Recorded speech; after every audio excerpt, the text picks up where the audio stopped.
Assalamualaikum warahmatullahi wabarakatuh. Selamat pagi, Bapak, Ibu dosen, penguji, dan rekan sejawat semua. Perkenalkan, nama saya Nita Apriani, mahasiswa program Pendidikan Biologi Universitas Indah PGRI Jakarta. Saya di sini ingin mempresentasikan hasil refleksi dan rencana pengembangan diri sebagai calon guru profesional dalam rangka seminar pendidikan profesi guru.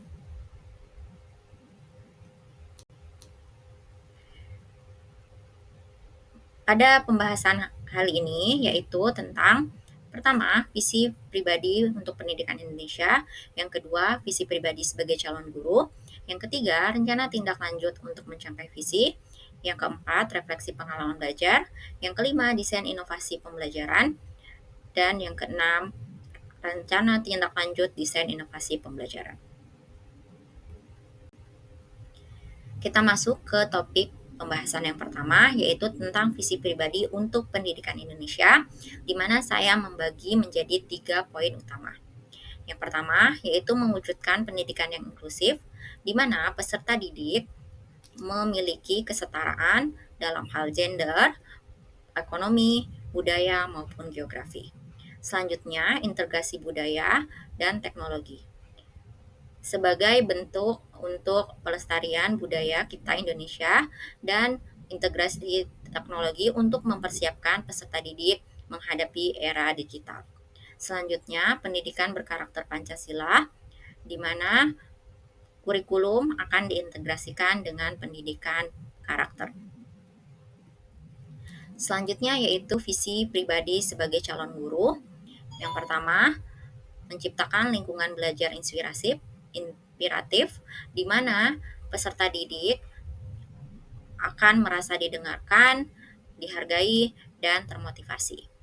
Selanjutnya yaitu guru sebagai fasilitator, di mana guru atau saya sebagai guru akan membimbing peserta didik untuk mengembangkan potensi unik mereka. Selanjutnya, mengembangkan atau menerapkan pendidikan yang holistik, yaitu menyeimbangkan antara pendidikan karakter, akademik, maupun budaya. Rencana tindak lanjut untuk mencapai visi-visi tersebut, yang pertama adalah mengembangkan kompetensi guru, yaitu mengikuti program pendidikan guru, yang kedua mengikuti workshop atau pelatihan, dan yang terakhir melakukan riset pendidikan terkini. Selanjutnya yaitu inovasi pembelajaran, di mana ini diintegrasikan ke dalam kurikulum, yang kurikulum bersifat fleksibel menyesuaikan dengan karakteristik peserta didik. Selanjutnya yaitu kemitraan dan evaluasi, di mana dengan cara melakukan kolaborasi dengan komunitas, baik komunitas di masyarakat maupun komunitas sekolah. Dan yang terakhir yaitu melakukan evaluasi rutin untuk terus mengembangkan kompetensi guru. Berikut adalah pengalaman belajar selama PPG, dan ini mata kuliah yang saya dapat di semester 1 dan di semester 2. Saya memilih 2 mata kuliah yang paling bermakna, yaitu proyek kepemimpinan dan PPL 2. Kita masuk dulu ke refleksi pengalaman bermakna untuk proyek kepemimpinan. Mengapa saya memilih proyek kepemimpinan ini sebagai mata kuliah yang paling bermakna? Yang pertama yaitu saya bisa belajar dari masalah nyata, di mana kami sebagai kelompok melihat banyak banner bekas menumpuk di kampung Cikoleang. Bersama warga, kami ubah limbah ini menjadi tas, celemek, dan keranjang yang bisa dipakai.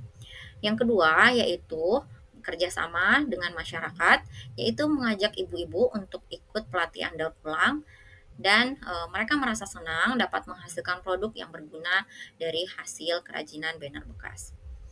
Yang terakhir, hasil nyata untuk lingkungan, yaitu banner yang tadinya jadi sampah sekarang punya nilai guna dan limbah menjadi berkurang dan tidak mencemari lingkungan. Hal ini sejalan dengan saya sebagai guru, yaitu dengan tema yaitu recycle.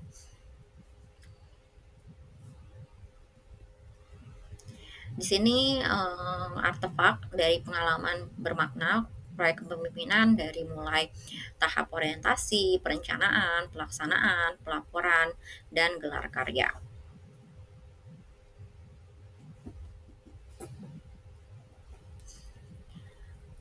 Refleksi pengalaman bermakna yang kedua yaitu PPL 2, di mana di sini saya merancang, melaksanakan, dan mengevaluasi pembelajaran secara utuh dan mempraktikkan teori yang saya dapat selama perkuliahan di kelas.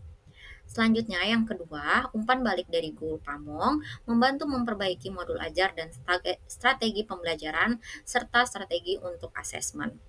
Selain itu, pada PPL 2 ini saya juga berkesempatan mengelola kelas secara penuh sehingga bisa membangun kepercayaan diri dan keterampilan mengajar saya.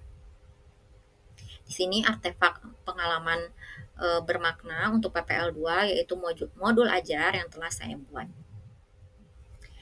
Dan di sini ada artefak modul ajar untuk yang bab lain, ada modul ajar untuk ekosistem, materi ajar dalam bentuk PPT dan LKPD yang saya unggah di web live worksheet sehingga anak-anak bisa mengerjakan secara daring.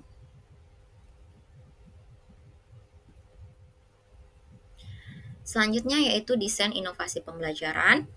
Di sini saya melakukan desain inovasi pembelajaran menggunakan pendekatan CRT dan student center dengan model pembelajaran PJBL. Tujuan pembelajarannya yaitu untuk mengaitkan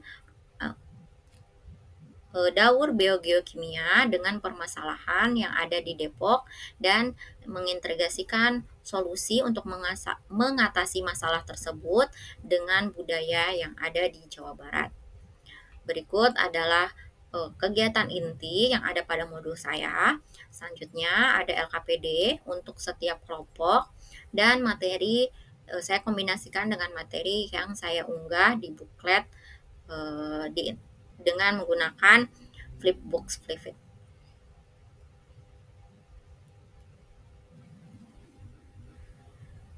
Yang terakhir adalah rencana tindak lanjut desain pembelajaran, yaitu mengembangkan perangkat ajar digital, yaitu mengadaptasi perangkat ajar ke versi digital menggunakan Canva atau Flipbook, flipit.com. Selanjutnya meningkatkan penguasaan teknologi pembelajaran. Di sini menggunakan aplikasi refleksi yaitu seperti Padlet, Mentimeter, Slido, dan Typeprom. Selanjutnya penggunaan AR dalam pembelajaran yang disesuaikan dengan bab biologi. Selanjutnya membangun portofolio mengajar, yaitu mendokumentasikan rancangan dan hasil praktik mengajar untuk pengembangan yang lebih profesional. Yang terakhir, yaitu saya berkomitmen untuk terus belajar dan berinovasi dengan cara mengikuti pelatihan atau pengembangan media pembelajaran interaktif seperti Quizzes, Canva, dan LMS. Demikian yang bisa saya sampaikan. Terima kasih. Wassalamualaikum warahmatullahi wabarakatuh.